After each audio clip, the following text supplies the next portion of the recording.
먼저 볼 말씀은 마태복음 13장 18절에서 23절까지 말씀, 제가 한 절 여러분이 한 절 먼저 교독하도록 하겠습니다.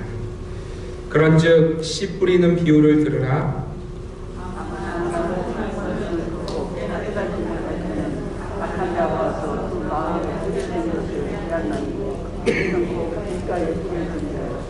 돌밭에 뿌려졌다는 것은 말씀을 듣고 즉시 기쁨으로 받되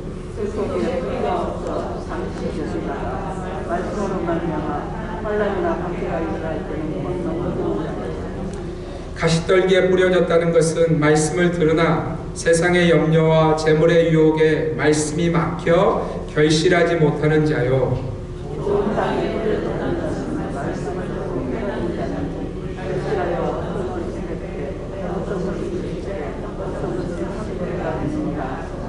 우리 두 번째 말씀 호세아서 10장 12절 말씀 함께 읽습니다. 시작. 너희가 자기를 위하여 공의를 심고 인애를 거두라. 너희 묵은 땅을 기경하라. 지금이 곧 여호와를 찾을 때니 마침내 여호와께서 오사 공의를 비처럼 너희에게 내리시리라. 아멘.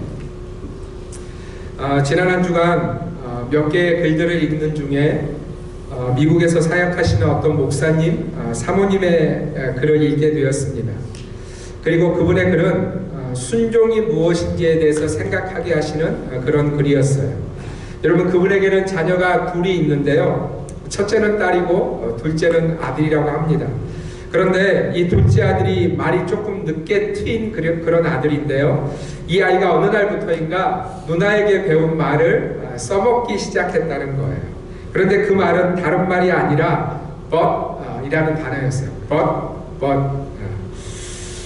특별히 엄마가 무언가를 하라고 하거나 또 무엇인가를 하지 말라고 하면 아이는 팔짱을 끼고, 여러분 한번 상상해 보세요. 팔짱을 끼고 돌아서서는 땅이 꺼져라 한숨을, 그 조그만 아이가 땅이 꺼져라 한숨을 내쉰다는 겁니다.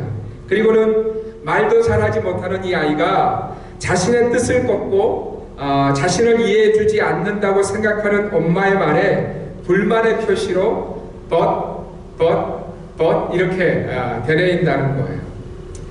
자신이 하고 싶은 것을 못하게 막는 엄마는 자기를 이해하지 못하는 재미없고 야속하고 또 얄미운, 그러나 힘이 센 자신을 벌할 수 있는 아직 거역할 수 없는 존재라는 것을 알기에 자기 나름대로 그런 표현들을 하는 거죠.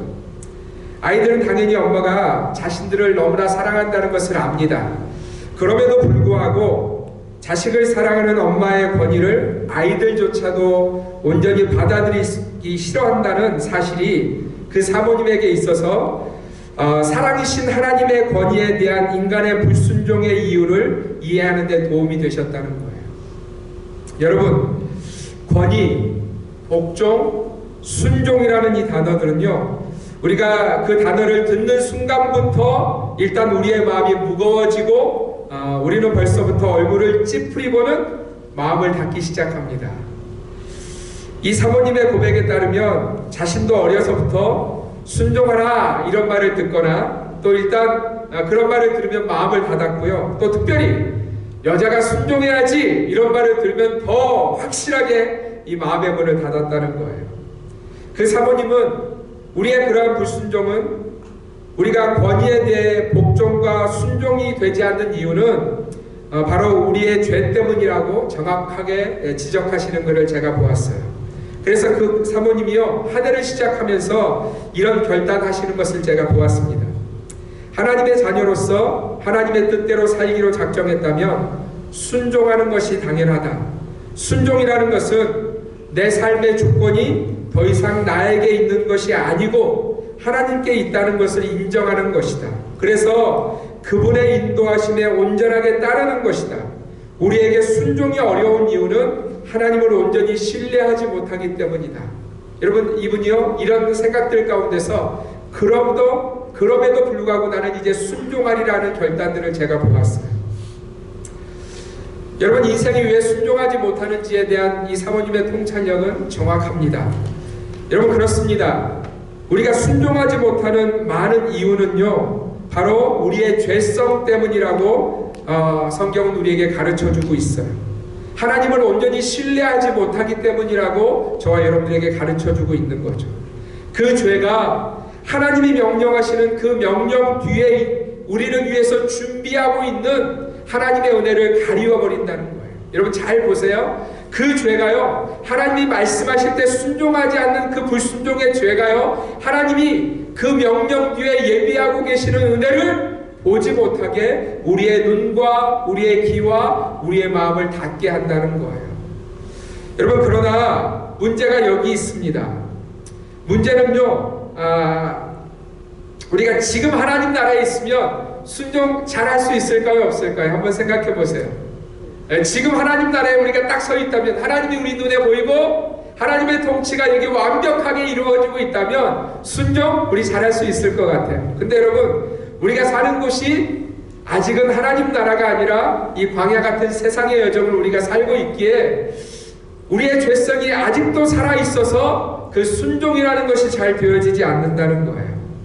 조금 더 리얼하게 말씀드리면, 이러한 세상의 현실 속에서 죄를 미워하는 자로 우리가 이 세상을 살아야 하는데, 그죠? 죄를 미워하는 자로, 불순종은 우리의 것이 아니야 하는 자로 우리가 이 세상을 살아야 하는데, 오히려 죄를 사랑하는 자로 우리가 세상을 살 때가 참 많다는 거예요. 하나님이 분명히 그것을 죄라고 말씀하셨음에도 불구하고 그 죄의 바운더리를 떠나지 않는 것이 우리의 모습일 때가 참 많다는 거예요. 여러분, 제가 이 말씀을 준비하면서 성경의 한 장면이 떠올랐습니다. 솔로몬이 기록한 잠언 7장에 보면 한 어리석은 젊은이의 이야기가 적혀져 있어요. 여러분, 솔로몬은 그 청년을 지혜 없는 자라고 부릅니다. 여러분, 이 말은요, 그냥 그 사람의 머리가 무슨 우둔하다든지 이런 것이 아니라, 지혜가 누구세요? 하나님이잖아요. 그죠? 지혜 없는 자라는 말은 그가 하나님을 인정하지도 않고 하나님을 믿지도 않는 그런 인생이라는 거죠. 여러분, 그런 청년이 거리를 지나서 음녀의 골목 모퉁이를 돌아 그 음녀의 집 쪽으로 걸어갑니다. 그때 기생의 옷을 입은 간교한 여인이 이 청년 앞에 나타납니다. 그리고는 그를 맞이합니다.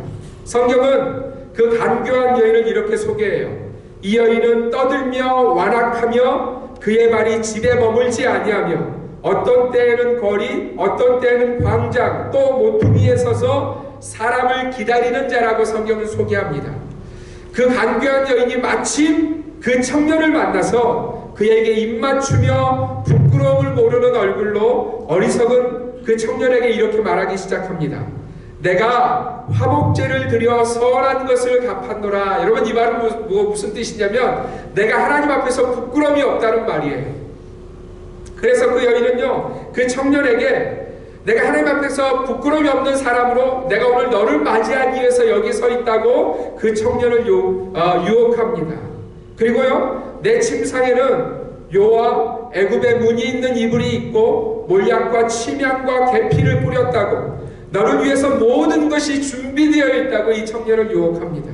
그러므로 성경에 나온 그대로 보면 아침까지 흡족하게 서로 사랑하며 사랑함으로 희락하자, 이렇게 이 청년을 유혹해요. 심지어 여러분, 성경 보면 이렇게 돼 있어요. 내 남편은 집을 떠나 먼 길을 갔는데, 여러분 보세요. 이 정신 나간 여인의 말을 보세요. 내 남편은 집을 떠나 먼 길을 갔는데 은 주머니를 가졌은즉 보름날이나 돌아오게 될 것이라고. 그러니까 지금 당장은 돌아오지 않을 것이라는 거죠. 여러분, 이 청년이 어리석은 자가 아니었다면, 지혜 없는 자가 아니었다면 그 밤에 그 어둠에 나가지 말았어야 할 것이에요. 그러나 이 여인의 말을 들으면서 그가 하나님을 아는 자였다면, 내가 지금 죄 라인에 서 있구나, 이런 것을 깨달을 수 있었어야 된다는 거예요. 그런데요, 죄가 그의 귀를 덮었어요. 그의 눈을 가립니다. 그리고 그의 마음을 가려버린 것이에요. 문제는 그 어리석은 청년이 그 밤에 결정한 일의 결과가 무엇이라고 주님이 말씀하시는 것이잖아요. 그죠? 오늘 말씀을 같이 한번 보겠습니다. 잠언 7장 22절 23절 함께 읽습니다. 시작. 젊은이가 곧 그를 따랐으니 소가 도수장으로 가는 것 같고 미련한 자가 벌을 받으려고 쇠사슬에 매이러 가는 것과 같도다.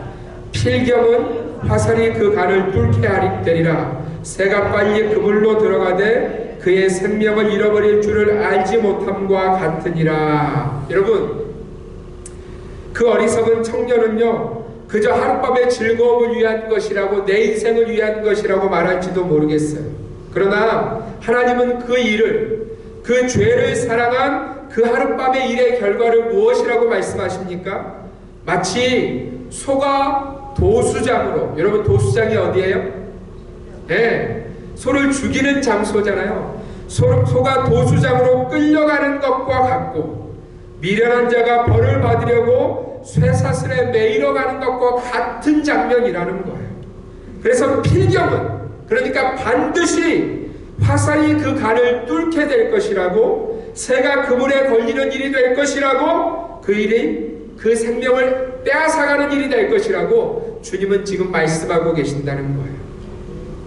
여러분, 죄가 얼마나 무서운 결과를 만드는지 사람들은 생각하지 않습니다. 소돔과 고모라 같은 세상을 우리가 살다 보니, 정말 죄의 극치를 보여주는 이 땅을 우리가 살다 보니, 나 정도의 이 정도의 죄는 괜찮겠지라고 착각하는 그러한 모습이 이 세상에 있고요. 심지어는 성도인 우리의 삶 가운데도 그런 삶의 태도가, 그런 마음의 태도가 있을 때가 있다는 거예요. 여러분, 그래서 성경은 우리에게 무엇이 중요하다고 말씀하시냐면 우리의 마음이 중요하다고 말씀하십니다. 여러분, 이 순종을 거부하는 시대 속에서 저와 여러분이 하나님 앞에 우리의 삶을 지켜내려면 가장 먼저 해야 될 일이 무엇이냐면 우리의 마음을 지키는 일이라고 말씀하고 있어요. 그래서 지혜자 솔로몬은요, 우리에게 이렇게 권면합니다. 우리 잠언 4장 24절 3절 함께 읽습니다. 시작. 모든 지킬 만한 것 중에 더욱 내 마음을 지키라. 생명의 근원이 이에서 남이니라. 아멘. 여러분, 솔로몬이 지금 모든 지킬 만한 것들 중에, 여러분 집에 가시면 나 이거 잊어버리면 안 돼, 나 이거 잃어버리면 안 돼 하고 이불 속 깊숙이 넣은 뭔가 있으시죠? 있어요, 없어요? 네, 요만한 땡글한 거 뭐 있잖아요. 뭐 주렁주렁 이런 거 있잖아요. 그거는 깊숙이 숨겨놓잖아요, 여러분. 그죠? 근데 성경은 우리에게 뭐라고 말씀하시냐면 모든 지킬 만한 것들 중에 네가 네 인생에 가장 중요하다고, 이것만은 지켜야 되라고 말하는 그것들보다 뭘 지키라는 거예요? 마음을 지키라는 거예요. 마음을 지키라는 거예요. 사랑하는 성도 여러분, 요즘 저와 여러분의 마음 가운데 무엇이 있는지 한번 돌아보셨으면 좋겠어요. 요즘 여러분의 마음은 무엇으로 채워지고 계시나요? 여러분, 오늘 주님이 우리의 마음에 대해서 이렇게 가르쳐 주십니다. 일단 우리의 마음들에 뿌려진 것은 동일합니다. 하나님의 말씀이 뿌려졌다고 주님이 마태복음에서 말씀하고 있어요. 그러니까 여러분, 누구에게든지 하나님의 말씀은 뿌려졌다는 거예요. 아멘입니까? 오늘 저와 여러분들이 이곳에 앉아있지만 우리 모두에게 하나님의 그 은혜의 말씀은 뿌려졌다는 거예요. 그런데 여러분, 그 뿌려진 마음이 나타내는 결과가 다르다는 겁니다. 일단 첫 번째 뿌려진 장소가 어디냐면 길가입니다. 길가. 여러분, 이 길가라는 말은 안타깝지만 이게 밭이에요, 아니에요? 네. 여러분, 길가를 밭이라고 부르는 사람은 없을 거예요. 여러분, 아예 길가에 뿌려진 씨앗은요, 이 하나님의 말씀은요, 악한 자가 와서, 그러니까 사탄이 와서 그냥 그 말씀을 빼앗아 가버린다는 거예요. 여러분, 길가는 밭은 아니지만 성경적인 해석을 따른다면 그는 닫힌 마음의 소유자라는 거예요. 마음이 닫혀있는, 완악하게 굳어있는, 딱딱해져 버린 그런 마음의 소유자가 바로 이 길가라는 거예요. 자기 편견과 생각에 사로잡혀서 도무지 진리의 말씀에도 불구하고 마음을 열지 않는 그 닫힌 마음이 바로 길가의 마음이라는 겁니다. 두 번째 밭은요, 돌짝밭입니다. 돌짝밭. 여러분, 여기 우리 어르신들 중에도 이렇게 작게라도 밭을 하시는 분들이 계시잖아요, 집에서. 그죠? 여러분, 어떤 종류의 씨든지 내가 그것을 뿌리려고 하는데 그 뿌려지는 장소가 이 잘 기경된 흙밭이 아니라 이 돌만 있는 밭이라면 결실이 가능합니까? 불가능합니까? 그죠? 불가능해요. 제가 한국에 있을 때 저희 장모님이 지금은 연세가 드셔서 못하지만 힘이 있으실 때는 항상 밭을 하셨어요. 근데 제가 지금도 기억하는데 한강변에 어떤 그 터를 이 밭으로 이렇게 해주는 그런 장소에 밭을 얻으셨다는 거예요. 그래서 저희가 가보니까 이게 무슨 기경돼서 잘 되어 있는 그런 밭이 아니고요, 돌이 가득한 그런 밭이었어요. 여러분, 그러면 제일 먼저 해야 되는 일이 뭐예요? 네, 돌을 빼내는 일이에요. 그래서 이제 장모님이 눈에 보이는 돌들을 다 꺼내셔서 이제는 됐나 보다 그랬더니 바로 씨를 심는 것이 아니라 두 번째 무슨 일을 하시냐면 한번 뒤집어 엎으시면서 땅 밑에 담겨져 있는 돌들을 다 꺼내시더라고요. 저희 아이들이 열심히 돌들 이렇게 모아서 옆에 이렇게 쌓았던 기억이 지금도 있어요. 여러분, 왠지 아시죠? 겉의 돌만을 치워서는 씨가 뿌리를 내릴 수 없다는 것을 누구든지 알기 때문이에요. 그래서 힘이 들지만 겉의 돌만 치우는 것이 아니라 그 땅을 한번 뒤집기까지 하는 수고를 들이면서 돌들을 치우는 거예요. 여러분, 그러니 오늘 우리 주님의 말씀을 한번 생각해 보시기를 바랍니다. 돌밭이에요. 그냥 땅이 아니라 돌로 가득한 그런 밭이라는 거예요. 물론 그 돌밭도 말씀이 뿌려졌을 때 반응이 있습니다. 우리 말씀을 한번 볼 텐데 20절과 21절 함께 읽습니다. 시작. 돌밭에 뿌려졌다는 것은 말씀을 듣고 즉시 기쁨으로 받되 그 속에 뿌리가 없어 잠시 견디다가 말씀으로 말미암아 환난이나 박해가 일어날 때에는 곧 넘어지는 자요. 여러분 잘 보세요. 돌밭에도 말씀이 뿌려졌을 때 반응이 있었어요, 없었어요? 있었어요. 기쁨이 있었어요. 근데 기쁨이 얼마 동안 있었어요? 잠시. 야, 하나님 너무 좋아. 야, 예수님 너무 좋아. 이 잠시의 기쁨이 있었어요. 그런데 말씀을 읽어가면서 하나님의 사람이 지켜야 되는 삶의 어떤 태도를 갖고 있는 그 순간에 환난이나 박해가 일어날 때 여러분 어떻게 됐다고요? 곧 넘어졌다는 거예요. 왜냐하면 그 마음이 돌밭이기에. 사랑하는 성도 여러분, 우리의 마음을 좀 자세히 보시기를 바랍니다. 혹시 우리 마음이 돌밭이 아닌지요? 마음속에 세상의 것이 너무나 많아서 아무리 주님의 말씀의 씨앗이 그 좋은 것이 뿌려져도 뿌리를 내리지 못하는 그런 마음이 우리의 마음이 아니시냐는 거예요. 여러분, 성도가 왜 변화되지 않을까요? 내 삶이 왜 여전히 그 자리에 서 있을까요? 여러분, 우리들 마음속에 있는 돌들 때문이라는 거예요. 하나님의 말씀을 받지 않는 것이 아니에요. 그러나 내 마음속에 가득한 돌들을 치우지 않으면 여러분 변화는 일어나지 않는다는 거예요. 사랑하는 성도 여러분, 저와 여러분들의 마음속에 있는 돌들을 걷어내시기를 바랍니다. 그 돌이 무엇인지는 우리 자신이 누구보다도 더 잘 알 것이에요. 여러분, 그 돌들을 가지고는요 절대로 주님이 찾으시는 열매를 만드실 수 없다는 것을 기억하셨으면 좋겠어요.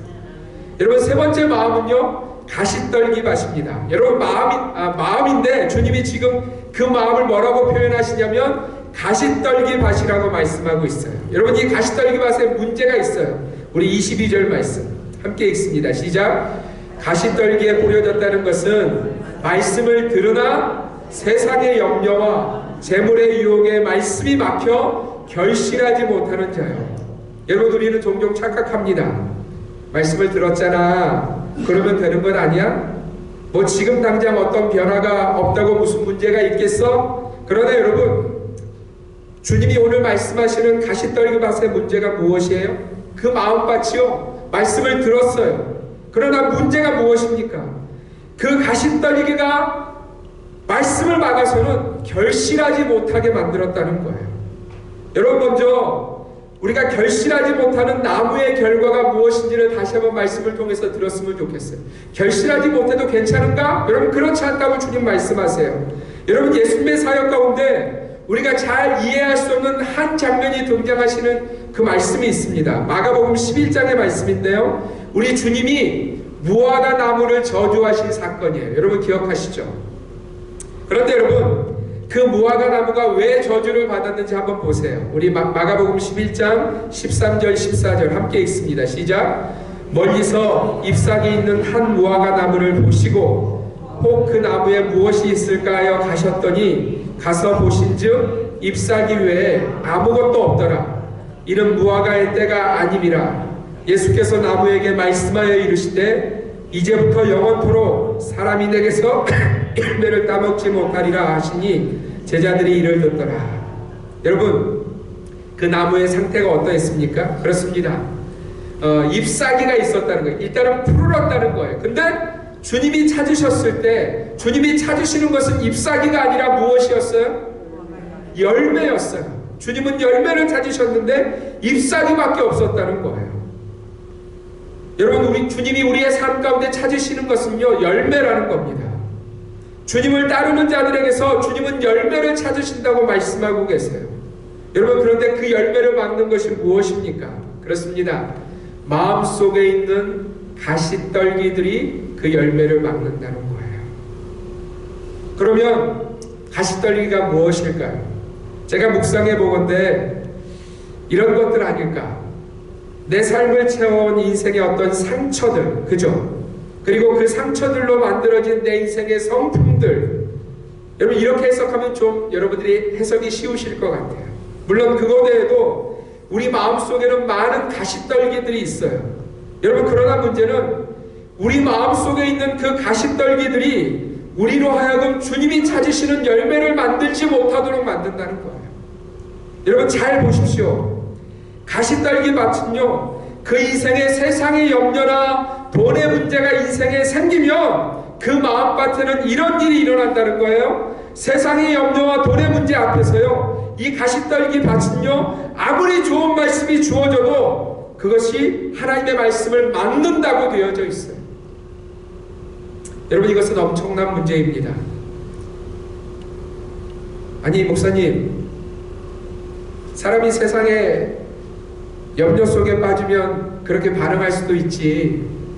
돈의 문제가 생기면 그럴 수도 있지 라고 생각하지 마시길 바라요. 여러분, 그 가시떨기가 가득한 밭은요, 하나님의 말씀을 막는다는 거예요.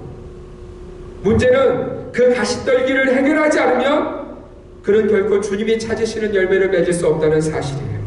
여러분, 그렇게 열매 맺지 못한 인생의 결과를 주님이 이렇게 말씀하고 계세요. 마가복음 11장 19절 20절 함께 읽습니다. 시작.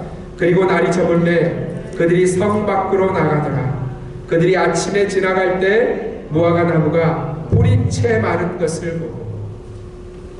여러분, 주님이 찾으셨다는 그 결실하지 못하는 그 나무의 결론이 무엇인지를 기억하시기를 바랍니다.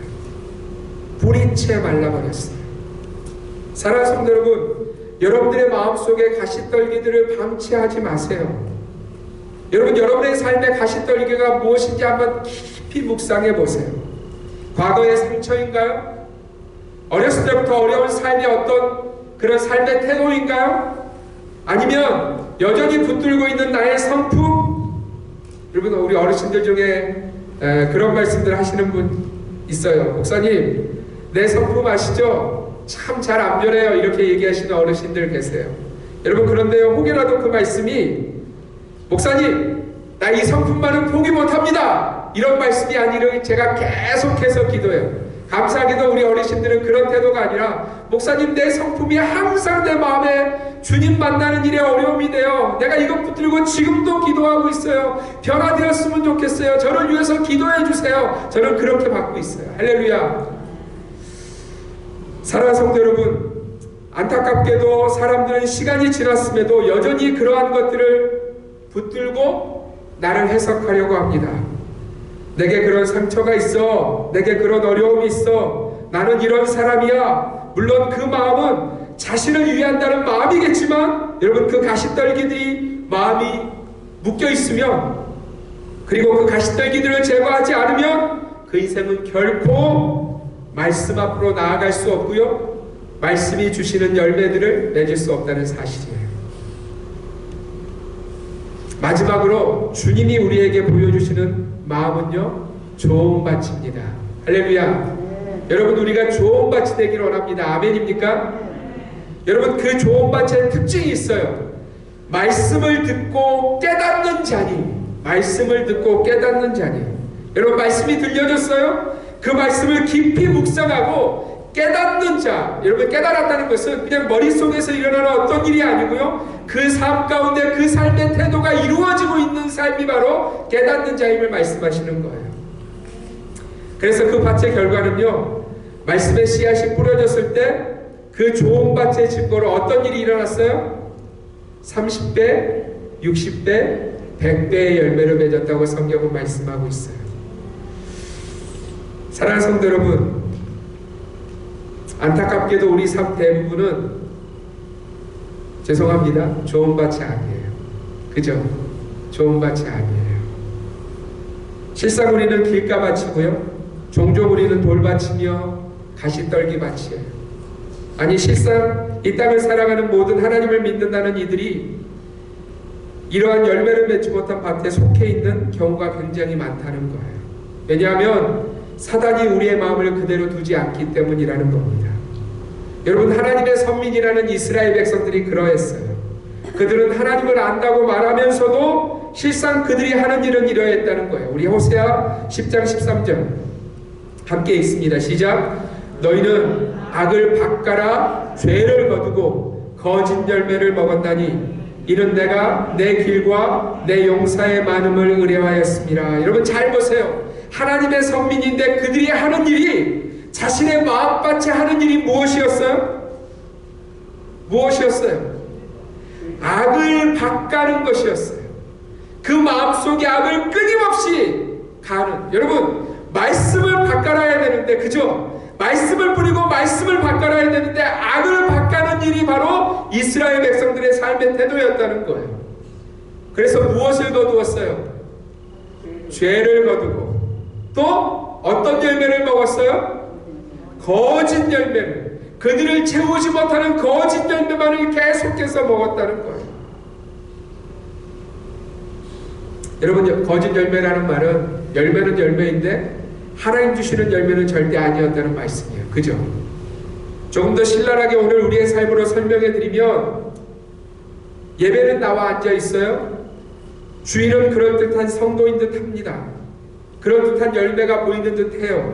그런데 삶의 순간순간마다, 여러분, 지금이 중요한 것이 아니고요, 지금의 이 삶을 통해서 우리의 삶이 중요한 거잖아요. 여러분의 가정으로 돌아갔어서요, 여러분의 삶이 중요한 거잖아요. 그 삶의 순간에 여러분이 생각하고 행하는 그 일이 중요한 거잖아요. 그 삶 가운데 열매가 있어야 되는 거잖아요. 근데 그 삶 속에 열매가 있긴 있는데 어떤 열매가 있냐면 거짓 열매가 있다는 거예요. 여러분, 이스라엘 백성들이 하나님을 의지하지 않고요, 뭘 의지했다고 되어 있어요? 자신의 길을 의지하고요, 자신의 군대를 의지했다고 되어져 있어요. 여러분, 이 시대의 군대가 무엇일까요? 이 시대의 군대가 뭘까요? 돈, 내 능력, 내 어떤 학위, 내 성공의 어떤 히스토리, 이런 게 능력이잖아요. 그걸 사람들은 자신의 군대로 삼아서 살고 있잖아요. 여러분, 그것이 악을 밭가는 일이고 죄를 거두는 일이라고 성경은 말씀하고 있어요. 그런 이스라엘 백성들에게 하나님이 명령하시는 이 말씀이 오늘 우리에게 키워드입니다. 우리 말씀 호세아 10장 12절 함께 읽습니다. 시작. 너희가 자기를 위하여 공의를 심고 인애를 거두라. 너희 묵은 땅을 기경하라. 지금이 곧 여호와를 찾을 때니 마침내 여호와께서 오사 공의를 빛처럼 너희에게 내리시리라. 아멘. 하나님은요, 자기를 위해서, 여러분, 여기서 자기를 위한다는 말은 세상이 말하는 그런 셀피시한 자기를 위함이 아니고요, 참으로 자기 영혼을 위해서 이 일을 하라는 거예요. 그 일이 뭐냐면, 들어보세요. 공의를 심고 인애를 거두라. 너희 묵은 땅을 기경하라. 그리고 지금이 곧 여호와를 찾을 때니라고 말씀하고 있어요. 사랑하는 성도 여러분, 우리의 묵은 땅을 기경하는 방법으로 주님이 이렇게 말씀하고 있어요. 여러분의 마음속에 혹시라도 돌짝밭 같은 마음, 길가밭 같은 마음, 가시떨기밭 같은 마음이 여러분들의 마음 가운데 있다는 것을 보신다면 여러분 자기를 위해서 지금 뭐 해야 되냐면 묵은 땅을 기경하셔야 된다는 거예요. 그리고 그 묵은 땅 기경의 방법을 주님은 뭐라고 말씀하시냐면 지금이 뭐라고요? 여호와를 찾을 때입니다. 사랑하는 성도 여러분, 이 하나님 찾는 일을 호세아는 우리에게 우리 삶을 살리는 일이라고 말씀하고 있어요. 그런데 여러분, 호세아가 이 하나님 찾는 방법을 우리에게 이렇게 가르쳐 줍니다. 우리 호세아 6장 3절 함께 읽습니다. 시작. 그러므로 우리가 여호와를 알자, 힘써 여호와를 알자. 그의 나타나심은 새벽빛같이 어김없나니 비와 같이 땅을 적시는 늦은 비와 같이 우리에게 임하시리라 하니라. 여러분, 호세아가 우리에게 도전하고 있어요. 적당히 여호와를 아는 것으로 머물지 말라는 거예요. 그냥 일주일에 말씀 한번 듣는 것으로 내 인생이 다 됐어. 목사가 보내주는 그 큐티 한 구절 읽는 것으로 나 하나님을 이렇게 알지 말고 힘써 여호와를 알라고 말씀하고 있어요. 여러분, 영어 성경에 보면 하나님 아는 일에 그저 지나가듯이 아는 정도가 아니고요, 눌러서 꾹꾹 눌러서 하나님을 알라고 말씀하고 있어요. 절대로 잊어버리지 않도록, 절대로 잃어버리지 않도록 꾹꾹 눌러서 하나님을 아는 자가 되라고 말씀하고 있어요.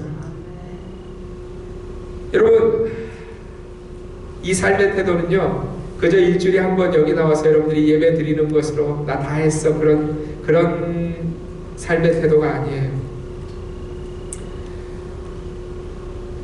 삶의 시간들을 다해서 매 순간순간마다 하나님께 구하고 하나님의 은혜를 구하며 하나님을 구하는 자가 되라고 주님 말씀하고 있어요. 여러분, 그런데 놀라운 것은 우리가 그렇게 할 때 하나님이 인간처럼 너 지난번에 그렇게 했지, 이번에 좀 보고 이렇게 말씀하시는 분이 아니시라는 것이 참 감사해요. 여러분 보세요. 하나님이 힘써 여호와를 안다고 결단한 그 인생 가운데 어떤 은혜를 주시는지 보세요. 그의 나타나심은 새벽빛같이 어김없나니. 여러분, 이 말이 무슨 뜻이에요? 여러분, 혹시 여러분의 인생 가운데 여러분이 밤에 잠을 주무셨는데 그 다음날 새벽이 오지 않고 다시 저녁으로 가신 적 한 번이라도 있으세요, 없으세요? 네, 새벽빛은 어김없이 떠올랐잖아요. 그죠? 이 말은 이런 뜻이에요. 우리가 하나님을 알기로 결단하고 힘써 주님 앞에 나아가면 그분은 어김없이 은혜를 주시는 하나님이시라는 거예요. 반드시 은혜를 주시는 하나님이시라는 거예요. 그러므로 그분 앞에 더 간절히, 더 온전히 나아가라고 말씀하고 계시는 거예요. 사랑하는 성도 여러분, 2022년 여러분들이요, 지금까지 살아오셨던 삶의 방식, 하나님을 예배하고 하나님을 믿었던 삶의 방식으로 살지 않으시기를 바랍니다. 힘을 써서 우리의 묵은 땅을 기경하는, 여러분 혹시라도 평생에 아직도 목사님 내가 단 한 번 말씀을 읽어본 적이 없어요 하는 분들이 계시다면, 여러분 올 한 해 정말 말씀을 힘을 다해서 아침에 눈을 뜨면 성경을 드시고요, 밤에 주무시기 전까지, 저절로 눈이 감겨지기 전까지 성경을 들고, 여러분들 인생에 기도해 보신 적이 없어요? 여러분, 우리 주님의 교회가 일주일 동안 기도하잖아요. 새벽을 깨우며 기도하고 저녁에 기도하잖아요. 그건 아직도 내 일이 아니에요. 주님이 우리에게 뭘 요구하시냐면 힘써 여호와를 알라는 거예요. 하나님, 내 평생에 주님이 아직 잘 모르겠어요. 주님을 경험하지 못했어요. 설교를 들으니까, 말씀을 들으니까 내가 힘써 주님 앞에 나아가면 새벽빛같이 어김없이 나를 만나주신다고 약속하셨는데 나를 좀 만나주세요 주님하고 여러분들의 방문을 잠그고 힘써 하나님 앞에 기도하면 우리 하나님 반드시 만나주시는 분이시라는 거예요. 사랑하는 성도 여러분, 묵은 땅을 기경하세요. 묵은 땅을 기경하세요. 여러분들의 마음속에 있는 돌들을 두고, 다른 사람보다 덜 가졌잖아, 다른 사람들은 완전 돌짝 빠신다, 나는 뭐 한 10개밖에, 여러분 그걸로 만족하지 마세요. 여러분들의 인생의 가시떨기를 그대로 두고, 이건 내 상처야, 이것 때문에 나는 안 변해, 이것 때문에 나는 이렇게 반응, 여러분 그런 어리석은 가시떨기들을 다 걷어내시고요, 좋은 밭이 되라는 거예요. 주님이 찾으시는 밭이 되라는 거예요. 그렇게 할 때 말씀이 우리 인생에 뿌려질 때 여러분 30배, 60배, 100배의 열매, 여러분 한번 상상해 보세요. 주님이 내 앞에 오셔서 내 인생의 열매를 찾으실 때 주님, 열매가 여기 있습니다. 여러분, 그런 인생이 되셔야 되지 않겠어요? 잎사귀는 무성한데, 설교는 잘하는 목사인데, 평생을 교회생활을 했다는 성도인데 잎사귀는 무성한 거잖아요. 근데 주님이 찾으시는 열매가 없으면 뿌리채 마르는 인생밖에 될 것이 없다고 주님이 경고하시는 거예요.